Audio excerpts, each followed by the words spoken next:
This is True Sports and a live broadcast.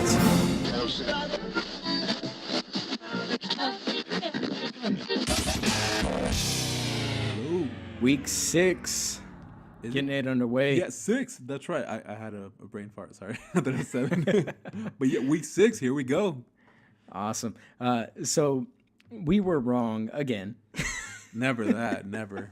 Yeah, of course. You know what's funny? We were talking about Dodgers, and you said 85, and I agreed with you. You said 85. No, you said 85, and I said, 85. Dude, I had no idea. I asked. I said, when was the last time that they won? And you said, I think 85. I was like, okay. Okay. I was agreeing with you. But after I agreed with you, I was like, wait, no, I think it's 88. And so, yeah. Anyways, so Dodgers. We were wrong. They actually won it in 88. Yes. Thank you to one of our listeners. You know who you are, for correcting us once again. Once we posted it a while later, I think it was the same day or the day after, I got a message saying, hey, you were wrong about the Dodgers. They won in 88. So yeah. Our apologies. So something to keep in mind when listening to our podcast. We do not have a producer yet, and we're limited on our resources. ESPN, for instance, 710 LA, they have statisticians that send them stats during the show. They have like a breakdown before the show. They get all the analytics and stuff. And then ESPN actually has their own stats engine that generates statistics and analytics and things for them. And so that's why they're able to just pump out all this information. And unfortunately, we have to dig for it. So yeah, I mean, realistically, we should have probably been. I mean, we should have done that one because that's a little simple. But yeah, well, we actually both did, because we both were afterwards. We're like, we messed up. Well, I thought about it. I was like, is it? I'm like, I don't really know. I'm like, it sounds right, but then it doesn't. I'm like, I thought I was at least born when they won, but I was maybe like 1 or 2. But I was like, yeah, I'll roll with it. I'm like, yeah, Chris knows more about baseball than I do, so if he's wrong, I'll let him take this one. Anyways, we love interacting with you guys, though. So definitely, we love when you guys correct us, and it creates a fun always let us know when we're wrong. I'm sure it happens very often. It's happened almost every episode, if not at least maybe 1 or twice that we've actually not gotten anything wrong. But we love it. It's all great feedback from you guys, and let us know you guys are paying attention and listening to our mistakes. So I want to dive into some basketball. Clippers. Clip City, Chip City. I said basketball. Yeah, I know. You don't want to talk about I don't want to talk about basketball? No, I don't want to talk about Pop Warner basketball. That's why I said Clippers, not Lakers. D-League. Lakers look good, man. They here's the thing, they are fighting. It's not like last year. Here's the thing, last year when the Lakers would win, you were like, okay, they won, but it was ugly. It felt like every game they won was ugly. Now, and the other thing too is that there was limited fight. It didn't seem like they wanted to fight for Byron Scott. Last year was an awkward year, though. Kobe's last year, like you said, Byron Scott, they didn't have that relationship, that drive to actually, like you said, fight for him and try to get those wins and go above and beyond. Right. Yeah. And watching these games now this year, granted we're only 2 games in, but they are fighting from tip to finish. It's just nonstop fight. And what was the biggest evidence of that for me was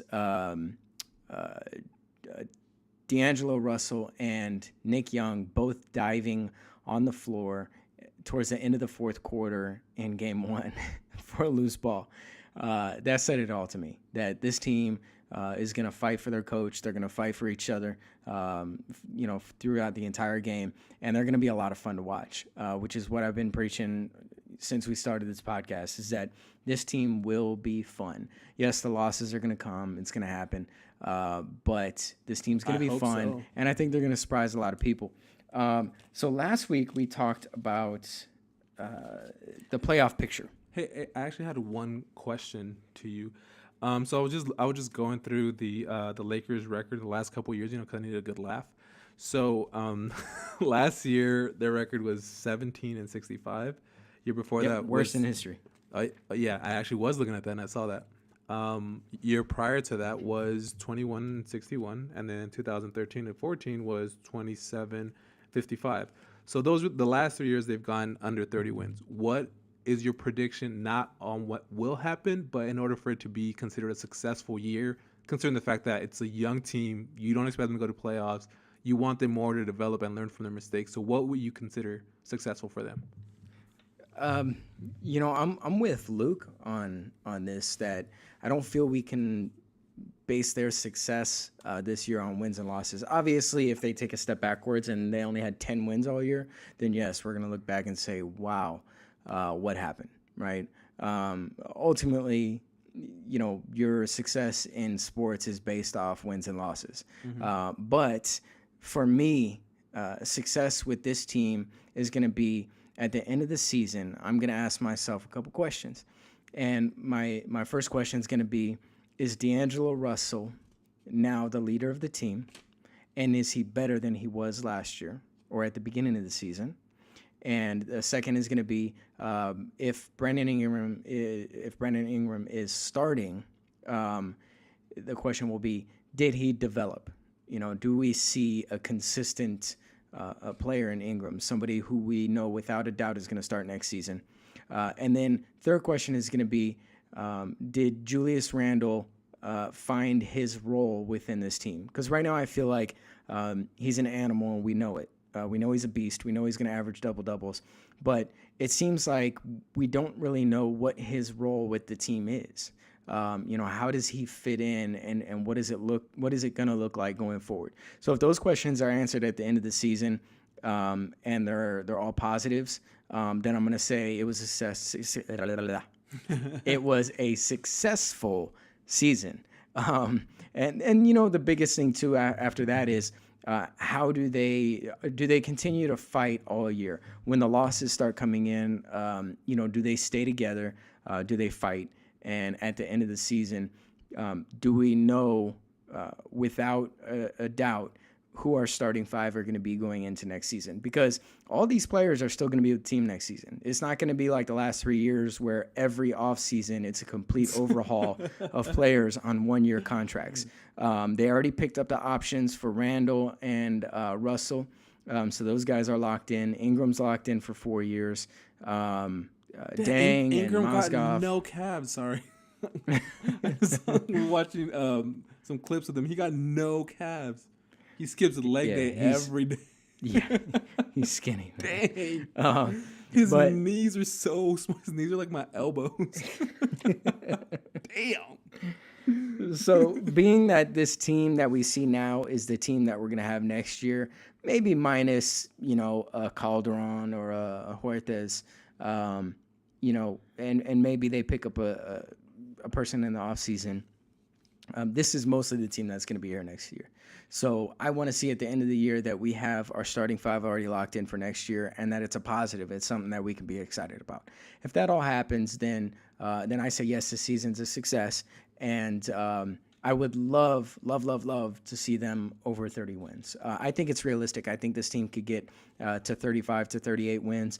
I think that they have it in their minds that they are going to surprise everyone and they're going to shock everyone and get to 40 wins. I don't know how realistic that is, but stranger things have happened. It could definitely happen, especially with how weak the bottom 4 or 5 teams are looking right now in the West. It's very realistic. And that leads me into my Western Conference standings. Okay. So last week we talked. The ones that you went over last week? You want to just give a little clarification on them and kind of, break it down a little more? Yeah, because when I was listening to the podcast, I felt like I gave my top 8, but 8 included like 4 other teams, and I didn't really assign numbers to anybody aside from like the Warriors and Spurs. So I want to give some clarification, and I want to give my 8 for the Western Conference. Obviously, I don't need to describe why and what because we already talked about that last week. But my number 1, this has changed. Wait. Drum roll. Drum roll. So my number 1, I've actually changed my number 1. I was going back and forth about it even before we talked about it last week, but my number 1 last week I picked the Warriors, but I'm going to change that to the Spurs. Yeah, Clippers, woo! Oh wait, Spurs. Spurs. Oh Yeah. yeah. Completely different name. Kawhi Leonard. Respect. The reason being is that the Spurs. I just don't see how too many teams are going to be able to beat the Spurs.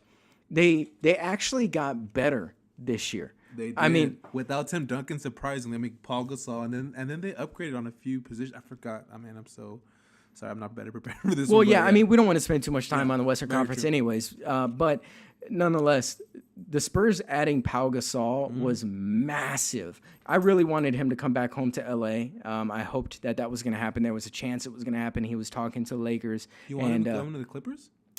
Lakers, but they couldn't settle, so he went to Spurs, and I think that was a steal for the Spurs. Nobody was talking about Pau Gasol, and he kind of got brushed under the rug. Dude, I was shocked that I was like, how is this not bigger news? That's huge. It's like massive. Tim Duncan retiring, a great, a top, 10, 15, whatever you want to call him of all time player, but Paul Gasol, like he's still younger, so it's not Tim Duncan last year.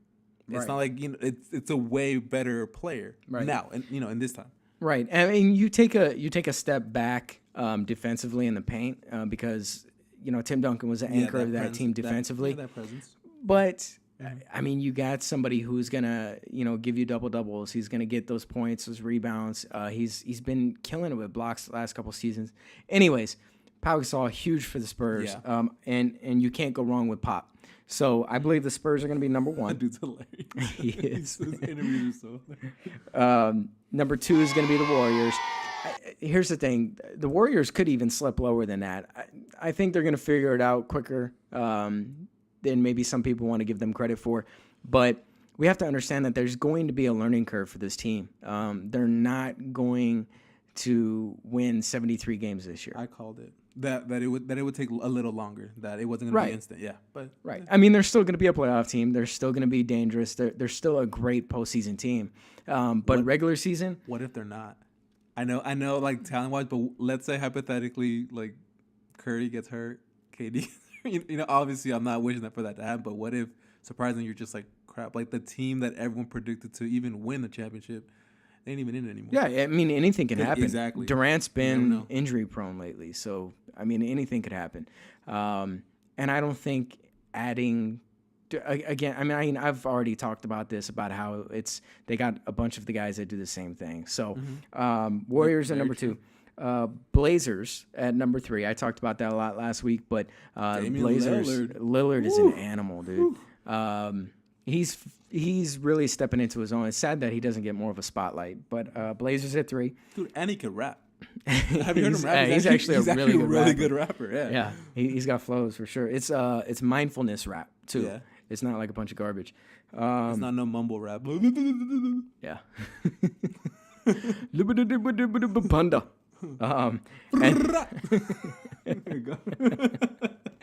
And then the Jazz at number 4. 4? It's kind of high. Well, the Jazz. Here's the thing. Hayward's been battling some injuries. So if Hayward can get healthy and stay healthy, I stand by that. But if they start to struggle with injuries, they're gonna slip. They could even slip down to 7 or 8. Okay. And then Clippers at 5. As much as I hate to even have them in the top 8, I have to put them in there. Chip City.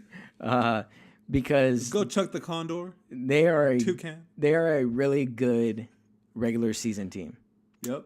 It's a good thing they suck in the postseason. They're really good. The second round's the final one, dude. right? Second round is that's championship. They always right there. almost win. Yep, second round or bust. And then the Thunder at 6. Here's the thing with the Thunder. They could very easily fall out of the playoff picture. Russell Westbrook is carrying them on his back right now because he's a monster. But in this league now, you can't win alone. Like if Kobe was by himself right now in his prime on the Lakers alone, he would not win. Agree. And that's kind of where Russell Westbrook's at right now. He's got some good role players, but he needs another star to play alongside him. And like I said last week, I don't know that he has a mentality that will allow that because Durant left for a reason. Nobody knows what that reason is, but there's very clearly some beef between them. I actually have inside news on why he left. It was because he didn't agree with Westbrook's fashion choice. That actually makes a lot of sense. Okay. I'm just playing. Someone's going to tweet it. Oh, my God, I heard it. This is another one that I hate putting in here, but I have to put it in here, and it's probably pretty close to accurate, is the Rockets at 7. They're one of those teams that could very easily fall out of the playoffs because they're all offense, no defense. And so anytime you have Mike D'Antoni as your coach, you're going to try to outscore people every night. We saw that in game 1 with the Lakers. But we saw also what happened when a team is hot against them. They can't stop them. And James Harden, had looked suspect a little bit. Like there was some parts of his game that the Lakers were able to shut down, which I don't think people give the Lakers enough credit for. They did a really great job at containing him. He's still got his, and he's going to every night, but they did a good job shutting him down and containing him when it mattered, especially in the second half. So then my 8th seed for the West is going to be between 3 teams. It's going to be between the Lakers, the Timberwolves, and the Grizzlies. And again, Grizzlies are on the bubble. Timberwolves and Lakers, I think, are going to battle it out for that 8th seed. I think that's the most realistic. Grizzlies are injury prone. If they can stay healthy, they're going to be dangerous and they'll be in the hunt. But otherwise, I say Lakers and Timberwolves are really going to be fighting it out for that 8th seed. People have been picking the Kings to go to the 8th seed over all those teams. And that one shocks me. I'm just like, how can anybody with common sense or any knowledge of basketball pick the Kings to do anything this year? Because they have the biggest name out of all of them. Right. They have Boogie Cousins, but again, okay, so they got Rudy Gay, Boogie Cousins. They had Collison. I mean, they have some good name players, but at this point, it's just all on what you have on paper. Yeah. It's too that's basically it. It's too early in the season to really, give like an actual realistic prediction because you don't know what can happen. The thing with the Kings is as soon as they start to lose, they're going to implode. That's what happens with them every year. They start losing and they implode. Boogie gets pissed off. He hates the coach. Coach is trying to do things hit that him, huh? I said hate. Oh, I thought I read something that he hit him or something. I don't know anything about that. Okay, so what do you have any questions or thoughts on the Western Conference? No, just comment. Do you agree with any of that? I know you don't agree with the Lakers. We don't have to talk about that. Yeah, that is what I completely disagree on. I think that they'll be maybe like the 11th seed or so at the end. That's just my personal opinion. Not that I hate them. I just think that they're just too young. I think that they'll get better. But if you said 10, I would say that's fair. I said 11. That's right. That's right. It's not that much of a difference. But that's one step down. It's not that much of a difference. That's close to the bottom. Started from the bottom now. Hey, it gives you a better Cinderella story, right? Yeah. But, I mean, I just think that they're too young. I think that they'll learn a lot more. I think, personally, that they'll win maybe, 35 games or so. Yeah, I mean, that's pretty much what everybody thinks. Yeah, I think 35 seems reasonable. Again, like you said, where everything's about being on paper. It is. Now. I mean, I could be completely wrong. Yeah. Based on what I've seen from them throughout the preseason and in the first 3 games, I think they're going to prove a lot of people wrong. I think that 35 wins would be them hitting experts' expectations, but I think that they're better than that. Right. So we'll see if they can prove it. See. Yeah. All right. Eastern Conference. Take a guess at who I got number 1. Bulls. I want to put the Bulls at number 1. I wanted to put the Bulls at number 1. No, of course I got the Cavs at number 1. The Cavs are just they'll find a way. That's a given. Yeah. They'll find a way. LeBron will turn it on when he needs to. Exactly. Yeah. But the Bulls, and I still think that the Bulls have a shot to squeak by and take the number 1. But I just feel like LeBron's going to coast through most of the season. He's going to save his energy, which is a smart move, right? I mean. But I think if they're going to keep it close, and I think at the end of the season he's just going to fire it up and turn it on when he needs to, and they'll get by the Bulls for the number 1 seed if Bulls are in the lead. Did you see that pass that that highlight Bleacher Report posted it a couple of days ago? I tweeted it on our page's Twitter. Pretty dope. He was like from one end, and he like it looked like he wasn't even paying attention and just passed it to one of the players, and the player like ran to the ball, grabbed it, and shot a 3. It was a really dope pass. Amazing. I know me describing it literally gives you no type of like visual, but yeah, there's no visual there. I know. Anyways, so just go on Twitter. I retweeted it. All right. So Bulls at number 2, which I think anybody could lock them in at number 2. Celtics at 3. Hawks, I think, are going to take a step back this year, but they're still going to surprise a lot of people. I wonder why you're saying that. Well, look, everybody knows I have an extreme distaste for Dwight Howard, and I want every team that he's on to do terrible. I want him to never, ever, ever taste the NBA Finals because of what he did to Lakers and to LA. But that's for another day. Hawks still are a good team, and I think Dwight's going to have a good year. I think this is going to be – he's now succeeded in hiding in a remote place that nobody cares about. He has and Atlanta, that's not taking a shot at you. I'm not taking a shot at Atlanta. But from a basketball standpoint, Dwight has successfully hidden himself from any spotlight that could possibly touch him. You really hate Howard. Dang. So I think he'll actually have a good year this year. So I'm actually giving him props. I think he's going to have a recovery year and come out and do his thing. If you met him, would you say all this to his face, like just angry, yes, like I just would. Get it all out, or would you? Or would you just kind of like say, like, you know what, I just don't like you? No, I would tell him straight up. Like, you had some serious nerve walking into Jeannie Buss's office telling her that you wanted her to trade Kobe. Like, you've got to be kidding me. The audacity. The disrespect. The audacity. And then I got Bucks at 5, Knicks at 6, Heat at 7, Hornets at 8. I think the Knicks are going to turn it on at some point. It's going to take some time for them to grow together, but they need to hurry it up because they got a bunch of old guys. They don't got a lot of time to figure it out. What did Derrick Rose call them?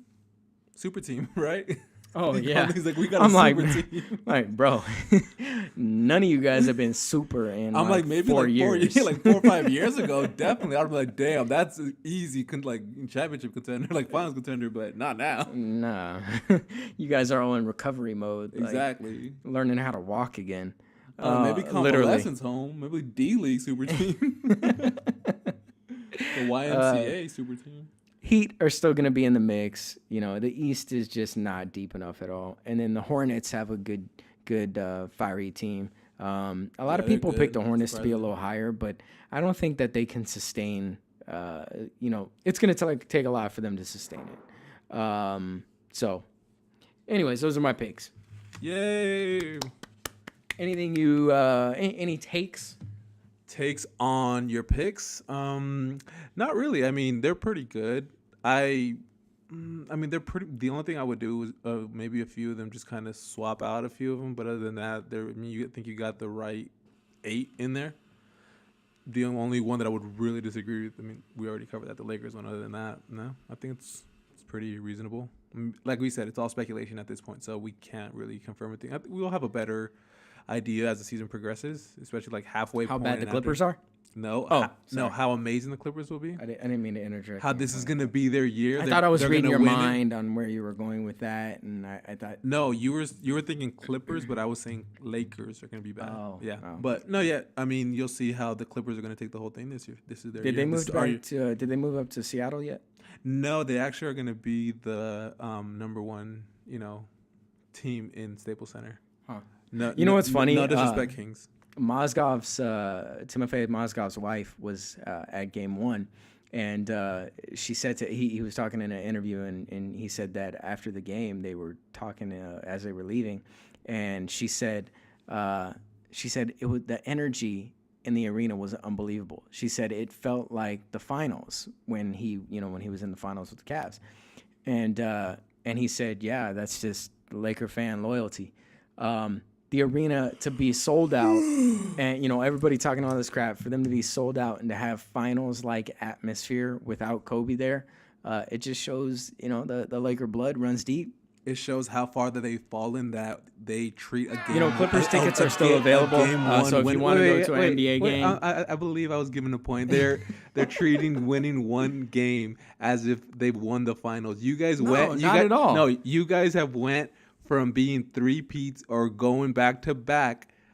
What, a couple, like the last decade, you went back to back, and now game one, we got this. This is like a finals atmosphere. I've seen a lot of nobody's people saying that. No, I've seen a lot I've not heard anybody say that. I've seen a lot of people say, playoffs were ready, and a lot of stuff on Facebook, and that's when I'm like, really, you guys fell hard. No, that's ignorance to think that it's ridiculous. I'm like, it's one game, it's 1 week. Right. And if, even the team understands that, they celebrated that night, and the next day they got back to work and understand that there's 81 more games left. Oh, no, my beef is not with the team at all. I've never. No, I know. It's with fans. It's the fans. No, right. The ignorant fans that are like, we got That's this, what I'm saying. And is like, that it's a misconception. One game. I think because a lot of here's the thing. Radio doesn't put intelligent, smart Laker fans on. They put the ignorant people that get on there and say, Lakers are going to get a championship this year. We're like 0-8. And I'm like, yeah, Lakers championship. We got this. Kobe's going to turn it up. And we got Dwight Howard. And then we're going to, in the offseason, we're going to get Durant. And then we're going to trade for Steph Curry. And then we're going to trade for, come on, man. And then we're going to get LeBron and Melo. Remember that? Yeah. And then Dwayne Wade's going to come because he wants to play with LeBron. Exactly. Come on, man. Those are the people that they put on the radio. So people have a misconception of Laker fans. I think in general, the real Laker fans that are actually going to the games right now, watching every game, despite the fact that they're not expected to do anything, those are the real Laker fans. And those are the ones that are optimistic and also realistic and understanding that this is a learning process. It's going to take time, but still at the same time excited because we have a good young team. There is a lot of talent on this team, and nobody can debate that. All the experts will say the same thing. There's a lot of talent on this team right now. No, yeah, right? You guys do. But we understand that we're not winning anything right now. It's going to take some time, and I have no problem and I have no issue with the fans that are optimistic. You should be optimistic about your team. I completely get that. With certain teams that I follow, like the Oregon Ducks, they are not doing too good right now, but I'm optimistic that they're going to do better next year with their younger quarterback who they're finally developing. They're letting him get some playing time. He'll be better next year. He'll grow with the team with the new players that they're developing finally. We want Goff. I was talking about. Goff. I just said college football, anyways. Segue. But anyways, let's talk quarterbacks. No, I'm just saying, optimism is amazing for your team. Do that, but don't be ignorant. Try to go from 0 to 100 real quick. That's real dumb. Anyways, yeah. Okay, so you want to move on to NFL? Yeah. Okay, we could so do that. With the Rams on a bye week. I heard a little something that Fisher said, and when I heard it, I thought he's setting it up. He's setting it up because. Here's the thing. He said they were asking him, because we talked about, you mentioned last week how even in practice, Goff doesn't look good, right? You're saying, even in practice. Here's the thing. He's getting limited snaps and he's not getting any snaps with the first team in practice. So nobody really knows what he looks like or why he looks like it. I get you. So Fisher said that because we're in a bye week, that Jared Goff is going to get a lot of snaps with the first team. First team reps, right? Yeah, and he's going to do a lot of work over the next 2 weeks. It's going to be mostly him this week, and then next week Keenum will go back and get some snaps. What about the reincarnation of Tom Brady right in front of our eyes, Case Keenum? Yeah. Right. And then so Fisher was setting up the fact that he said, look. Goff is going to get, a lot of snaps during the bye week. We're going to get a feel for, how he looks with the first team. Here's my thing. If they don't do it now, there's no point in doing it this season. We might see him towards the end of the season. I don't think it's realistic to see him if they do not put him in now. Because at that point, what's the point? You're coming off the bye week. It's a perfect time. Coming off the bye, I think if let's try something fresh. I think if they do it later on, they're pretty much just doing it like, okay, we know we're not going to go anywhere. We have no chance because I mean in their division they're not doing terrible because the rest of the division isn't doing that well either. Right. So they would probably just do okay. Let's just let them get some reps in after they're like, okay, our season is lost. And fans aren't stupid, so don't you think it? And this is a question I want you to really answer honestly. Do you think that fans? So let's say we're on week 15. All of a sudden, we get word that Jared Goff is starting. Mm-hmm. Don't you think that fans are going to realize, okay, they're doing this because they want us to sell out the stadium?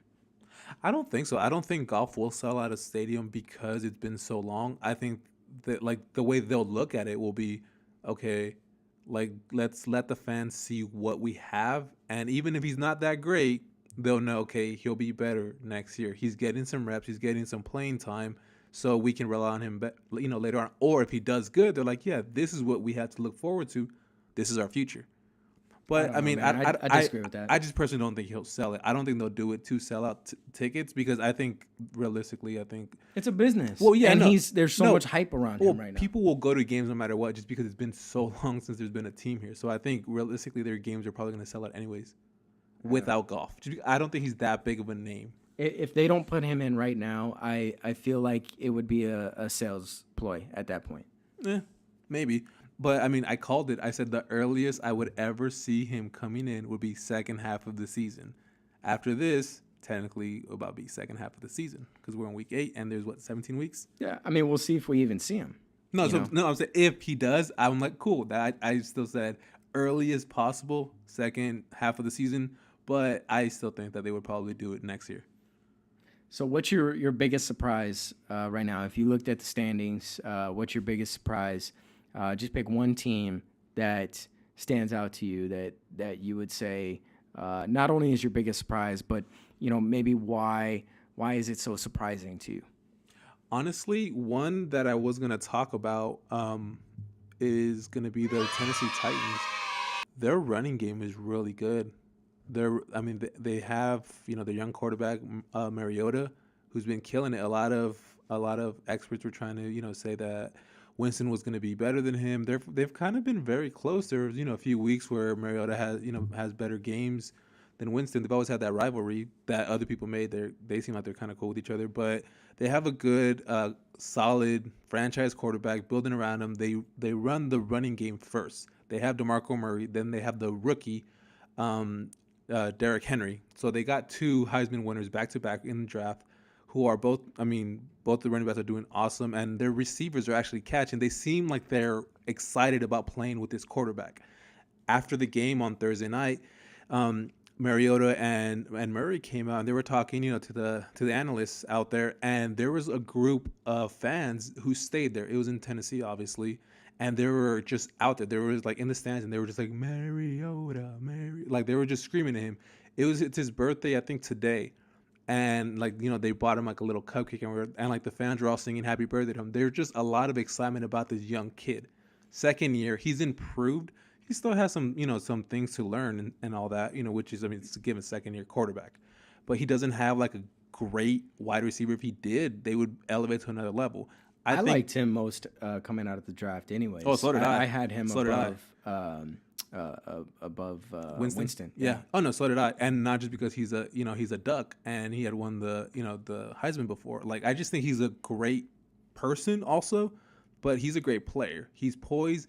He's quiet. A lot of people were like, oh, he's too quiet. He doesn't know how to lead a team. But he leads it in his own way.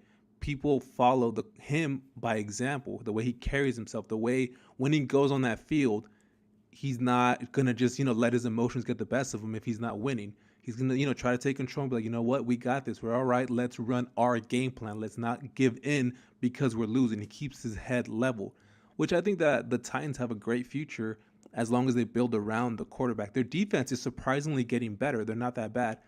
And last season, they won 2 games. Now, halfway through the season, they're already at 4.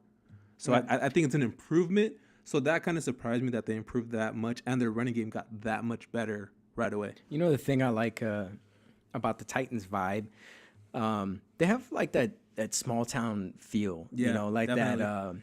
that. I don't know. They just it seems like they're fans, and it's like a tight knit community. You know, like the fans stick together with the team. They come out together. You know, they always stand together, and it's for a football team, it's cool to have that kind of support.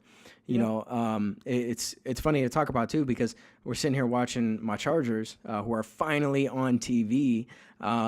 And you didn't believe me when I told you. Yeah, I didn't even believe it. I didn't believe it because they're never on TV for me. You know, but to see them, you know, not really have the support of their team, it sucks. That's why I really hope Spanos does the right thing and moves the team to LA, because it's sad for the team. You know, Phillip Rivers, in my opinion, deserves so much better. He deserves much better from fans. He deserves better from the organization to put better players around him. The guy has been arguably top 2 quarterback in the league for the last 5-6 years, and he can't win anything because the organization doesn't put anything around him. And then he has fans that don't support the team. They don't go out to the games. You know, they'll wear the jerseys, but they don't go out to the games. You don't see them that much either. Like, I don't see that many Chargers like representing like their team either. You know, social media, or if I go out, you know, go to like a sports bar or something, you don't see them with their jerseys out. That's the one team, which is like a California, you know, Southern California team, that you would think there'd be a lot more support behind them. I see way more Rams fans. Well, I know. The thing is, when they lost, I know it's a new thing, but even like before the Rams came to LA, I would still see more Rams fans than the Chargers. Like you said, the Rams thing is new, so that's the honeymoon phase is going to end at some point. But but I was saying before they even like last year, I saw more Rams jerseys than I saw Chargers jerseys, which is sad because Chargers fans died off when Seau left the team. I mean, realistically, if you look back, it's been a decrease since then. And Phillip Rivers brought a lot of the hype back. Him and Gates. That's the crazy part too. It's like Phillip Rivers and Antonio Gates are going to go down in history as the greatest quarterback tight end combo. Ooh, I don't know. No, they are. Gronk. No, dude, Brady doesn't have that much left in him. Gronk. Gronk is a great tight end. Nobody takes that away from him. But saying. Him and Brady have not been doing it as long as Rivers and Gates have. No time, what, dude? But I don't know, the way Brady plays, he still. I think he can play well into his 40s. I say by the end of next season we see a decline. I say that probably mid-season we start to see a decline. Dude, he's gonna get slower. It's gonna happen. It happened to Eli Manning. It happens to everybody. Not Eli Manning. Peyton Manning. Eli's younger than Brady. Yeah, no, it happened. It happened to Peyton. It happens to everybody. You start to lose a step. I mean, Peyton's had that. You know, he had the neck injury. I mean, he's had major surgeries and stuff where it plays a bigger difference, where his body can't recover the same. His body doesn't move the same. But if Brady doesn't start falling off, then we need to test him. No, honestly, they protect him so well, and the way that they run the system, he's not like a mobile quarterback, so he's not getting hit when he's running because he's not a runner. He stays in the pocket usually. He runs every once in a while, but he's not that type of. He's not an aggressive quarterback. He's not a Big Ben. He's not a Russell Wilson. Yeah, but the arm joint can only take so much. Dude, they were talking about his his diet. He doesn't eat. I forgot what it was. Was it tomatoes? He doesn't eat like certain things because his body will flare up, or his body reacts weird to it. Not that he's allergic to it, but it's not. He takes care of his body like in a crazy. I mean, he's very fit. He definitely takes care of himself. He's physically in great shape, and he eats the right things. He said he's been doing for years in order to prolong his career. We said the same thing about Kobe, right? We say that, ultimately, but everybody meets their end. Oh no, yeah, I'm not saying that he never will, but I think that he might be the one who can kind of go a little, play into a little early, or later in his career than others. That's all I'm saying. I think he has a solid maybe 3 years left. Would he have the drive to do it, though? That's the thing. Yeah. Like you look at Brett Favre. I think he would. Brett Favre, to me, was an Iron Man. Yeah. No, I get you. I don't think he's going to go longer than Brett Favre I think he will. But, I mean, I guess we'll see. I mean, it's all speculation from both of our ends. But, yeah, anyways. Let me see. What else did we want to talk about? Okay, I did want to bring up one thing. I wanted to kind of give my opinion on it, and then I wanted to hear your opinion on it. Regarding, since we're on the Tom Brady thing, a lot of people, when Tom Brady was suspended those first 4 games, I remember that whole fiasco when they went 3-1, and before they even lost the game, people were saying, "Hey, maybe it's not Tom Brady who's doing all this. Yeah. Maybe it's all Belichick." Maybe Well, I wouldn't say all Belichick. no, but no, there were some people saying maybe it's not even Brady. Maybe it's only Belichick, which I was like, I don't know about that. I think it's it's both. But now that he's back, he's elevated that team to another level. He's taking them. They're destroying. Well, teams. that's what I said. No, when we talked about it last time, which is I said Belichick is the mastermind, and they are going to win with or without Brady. But with Brady, it elevates the team to another level because you can't deny his skill. They're super they're probably favored to win the whole thing. I'm just saying I think that a lot of people are kind of biting their words when especially the ones that said it's all Belichick or maybe Brady's not as good as we thought he was. Dude, this dude is a beast. This dude is. I would never say he's not good, but he's a cheater. I don't know. Cheater. That's another conversation for another day. But I mean, like I said, I'm not a Patriots fan, but I don't really see a big deal with the whole deflated footballs. But anyways, let's put it in a different perspective then. Okay, you got your job, right? You have to. So if you have to get numbers, let's say you have to get a certain number of phone calls a day, right? And in order to meet your quota, let's say it's 100 phone calls a day, and you're a phone salesperson, and let's say you text your mom and your sister and your brother, and you say, "Hey, call in so I can meet my quota." Is that cheating?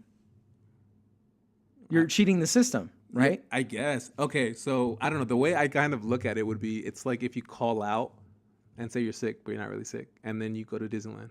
Is that not is that not lying? That's lying. Okay, but we're not talking about lying. We're talking about cheating. No, he lied, so he cheated. So he lied and he cheated. Okay, exactly. So you're. So why do we protect? No, him? You're technically cheating on your job. That's something that everyone does. A lot of people say that they take things that are technically they don't know that they're banned, or players have said yes, you do whatever you do to get an advantage. You don't always know how bad it is, or how bad you're pushing it, but everyone tries it. Right. I don't know. So, I don't know. I'm just saying, why do we justify it? Let's not justify it. Let's just call it cheating. It's just like calling out that you're cheating your job because you're giving the work to somebody else. I'm not saying nobody else does it. I'm not saying that he's the only one that does it. What I'm saying is why when we talk about Brady cheating, do we go, A lot of people don't. A lot of people are with your view and say, "Oh, he's a cheater. He's a cheater." I personally, he cheated, but I don't think the football one's that bad. When he recorded or when Belichick recorded, I think that should be talked about way more than it does. Yeah, I think they both should though. I mean, ultimately, they both broke the rules. They both cheated. And it's but anyways, because of your hate for the Patriots, you didn't even let me finish my question. Yeah. You interrupted me and you prolonged this a lot longer than it should have been. You turned like a 3-minute to like a 10-minute argument. But I forgot my point anyways. Okay, so trade deadline is coming up on Tuesday. There's been a lot of talk about people possibly being traded to other teams. Quick stat. Okay. Patriots and your beloved Tom Brady, they're 10th in passing. He's not in the NFL. He's not beloved. That's the whole season, right? That's not including when Brady came back. Okay, so and it's not an accurate. He's stat included in that. It's not an accurate stat on him. Look up his stats, and plus his stats. I'm just trying to spread some Patriot hate. I know you are because I'm like, it doesn't count or hit. I'm not a huge Tom Brady fan. I just don't see what the big deal is on a lot of stuff. A lot of hate he gets. But anyways, so with trade deadline, there's been a lot of talk of people getting traded to teams. They've talked about Alshon Jeffrey, wide receiver for the Bears, being traded. I've heard rumors of Brandon Marshall, wide receiver from the Jets, also being on possible on trade block, and Chip Kelly with the 49ers. What's his name? Torrey Smith might be. Is there anybody, since you're a Chargers fan, who you would love to have? Obviously, I don't even know how your guys' contract situation would be. Personally, as an Eagles fan, I would love if we got Alshon Jeffrey, because we need a number one receiver who can go for big plays and who's going to reliable and catch the freaking ball. Yeah, I mean, we did the Marshall experiment. I wouldn't mind having him back. He was a lot of fun to watch when he was with the Chargers. Yeah, he's a different player now. We need a number one receiver. I mean, ultimately, that's what it boils down to. We have some good young receivers, but and Phillip Rivers makes everybody look amazing. But we need a number one receiver that if his quarterback was terrible, he would still go out there and get yards. That's what we need. Okay, I see that. So, what do you know who Josh Gordon is? The wide receiver from the Browns. He got suspended Oh a yeah, year yeah, ago yeah, for the for weed thing. marijuana, right? Yeah, and then he got suspended the first 4 games of this season. Again, right? The week he was supposed to come back, or the week prior, he ended up checking himself to rehab. Why? Who knows? But people have said that he actually got caught with marijuana, believe boarding a plane or something. So instead of, I guess, that being presented, he's like, you know what? I'm gonna get treated. So he's seeking help. So it's kind of like helping his image out because they're saying, oh, he's trying to get better, type of thing. And so he's actually out of rehab. He did 30 days, I believe. And with the trade deadline, people are saying that he might actually be traded because the Browns don't want him anymore. They don't want to deal with him. Would you want him, considering the fact that he had a great season 2 years ago, I believe? Great season. Put up monster numbers, was the top, I don't know, easily, I believe, top 10 receiver. Would you want him considering the baggage that he can possibly bring to your team? Personally, I would, but I would be really hesitant on what we paid him and how much we relied on him just because he could easily be suspended another couple games or even a year. I don't want him because the whole, seeking help thing, that's what a lot of the athletes are doing nowadays. Again, look, marijuana, if he was just simply, if he was just simply, using marijuana at his house, and he was doing it legally, I don't understand why the league would step in. But he's doing it illegally, and he keeps making it worse on himself. And if this thing is true that he was trying to board an airplane with it, obviously, you're digging yourself a deeper hole. So he needs to figure that out. So if he can go to rehab, it's amazing. That's positive. You always want to root for people to get better, right? Obviously, he feels that he has an addiction or a problem. Some people would argue that, and I'm not looking to debate with people about marijuana and the effects and whatnot. But obviously, he feels that he has a problem. And some people can use marijuana and it doesn't affect them the same way. Yeah. They can use it once in a while and it's nothing to them. But some people cannot. Some people have, maybe addictive personality, or some people have. It's like alcohol. You can drink. People drink it on occasion or drink it, socially. Right. And then there's some people that are actually alcoholics where it's a disease. They have to get the buzz. Exactly. Right? I get you. But the reason why I would say no, I don't want him, is because all these athletes now are, they learned from Ray Rice, right? And what they learned is that they need to get out in front of it, and that they need to show that they are seeking help in order to save their career. But Ray Rice's career has never been the same when the video got leaked, because I think once there's evidence, people look at you in a completely different way. Because if you read it on paper, it's different. Yeah, when you read, you're like, this dude have no remorse. That's another topic for another day. I don't want to go into it. We can have a whole episode on that alone. But yeah, like you said, people try to get help and try to get this. The one thing I did want to say is the 1 year where it was his second year, he played 14 games. And he had 1,600 yards, 9 touchdowns. I would say incredible talent. But I agree. Yeah, he seems like he'd be more of a gamble, and he'd be, I don't know if he'd be worth it. Is the thing. And I know the Browns are also they have their cornerback, Joe Hayden. They have him on the trade block as well for suitors. I think that would be a dope acquisition for us. We could always use help with our defense. The cornerback would be dope with DB back there. I think that'd be awesome. Hopefully. We'll see what happens, though. Also, I don't know if you've been paying attention. What do you think about all these ties going on? I think it's so boring when there's a tie. Last week, there was a tie between the Cardinals and the Seahawks. Both... This is not soccer. There should never be a tie. No, it was such a low-scoring game, too. And one team went, tried to get the win, kick a field goal, missed it. And it was overtime. Other team went, tried to kick a field goal, and it was well within, the range where a kicker should be able to make that kick. And he missed it, too. So, a tie. Today, for the London game, the Bengals and the Redskins, another tie.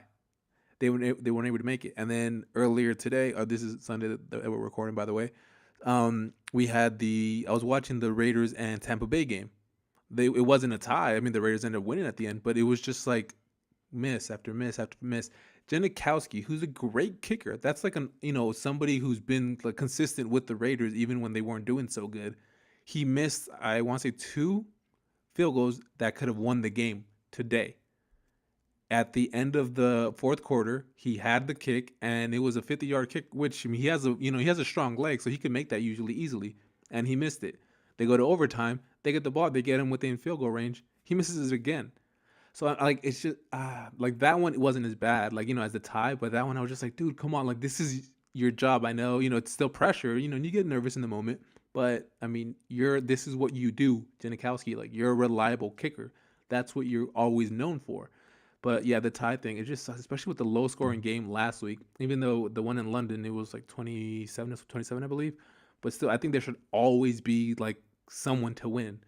But I don't think it's just hard to regulate there. I mean, what are you going to do? Like kickoffs instead of like penalty kicks? No, you just have multiple overtimes. Like, I think they should just football should start over with their overtime. It needs to be, you get, maybe a 5-minute quarter. And like basketball, you get a 5-minute quarter. They do a coin toss for the flip. Whoever wins the flip takes it. Just like basketball, there's a tip off, right? So whoever center gets after the ball first, that's who gets the ball. I think in football, they need to simplify it.